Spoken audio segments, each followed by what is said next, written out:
Hello everyone, আসসালামু আলাইকুম। তো আজকে আমার ছেলে কাঁকড়াগুলো নিয়ে এসে সত্যি আমি অনেক খুশি হয়েছি, তবে খাওয়ার জন্য না।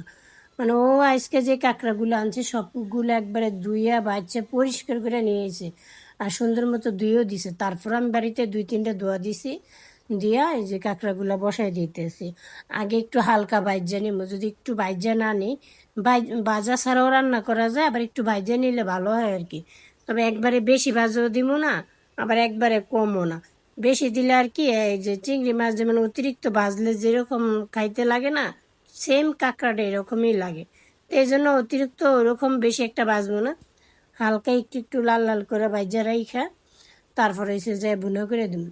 তো প্রথমে ভাবলাম যে এই বুনার মধ্যে 2টা টমেটো দিলে ভালো হইব বা একটু টমেটো সস দিলে ভালো হইব, কিন্তু আমার ছেলের ওরে বললাম যে টমেটো দিয়ে 2টা, ও কিছুতেই রাজি না।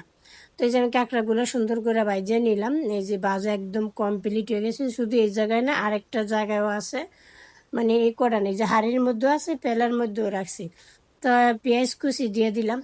আমার মনে হইতেছে যে পেঁয়াজগুলো মনে হয় একটু কম হয়ে গেছে, মানে কাঁকড়া অনুযায়ী আর কয়টা দিলে হয়তো ভালো হইতো, কিন্তু আমার ছেলে কইতেছে যে না, তুমি এই করে এই যেতটুকু কাটছে এতটুকুই দাও। ওর চিন্তা ভাবনা হয়েছে যে ও কখন এই কাঁকড়া খাইব, মানে কাঁকড়ার জন্য, কাঁকড়া খাওয়ার জন্য এত পাগল। কাঁকড়া কই পাওয়া যায়, বড় বড় সাইজের কাঁকড়া কোথায় আছে।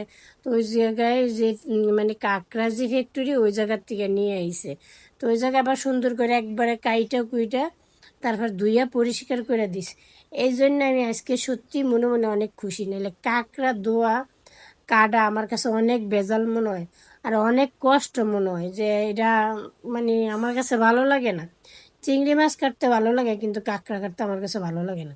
তো মশলাটা কষানো হয়ে গেছে, এই যে আমি কাঁকড়াটা দিয়ে দিতেছি। কারণ হয়েছে যে মশলা, কাঁকড়ার রান্নার হয়েছে যে মশলাটা ভালোভাবে কষাইতে হইব। যদি মশলাটা ভালোভাবে কষানো হয়, যদি আদা রসুনের গন্ধটা না আসে, তারপর হয়েছে যে কাঁকড়াটা দিয়ে আরও ভালো করে কষাইতে হয়।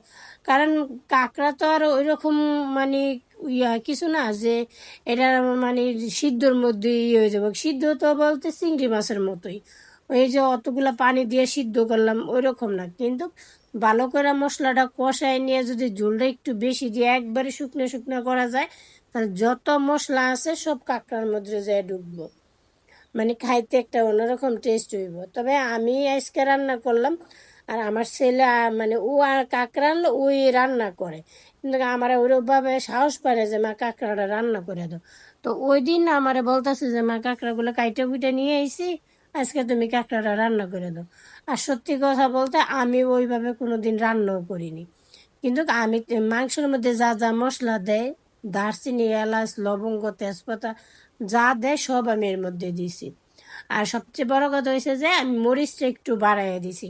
যদি মরিচটা একটু বাড়াই দেয়, একটু জাল জাল হয়, তাহলে কাঁকড়াটা খাইতে অনেক টেস্ট লাগে।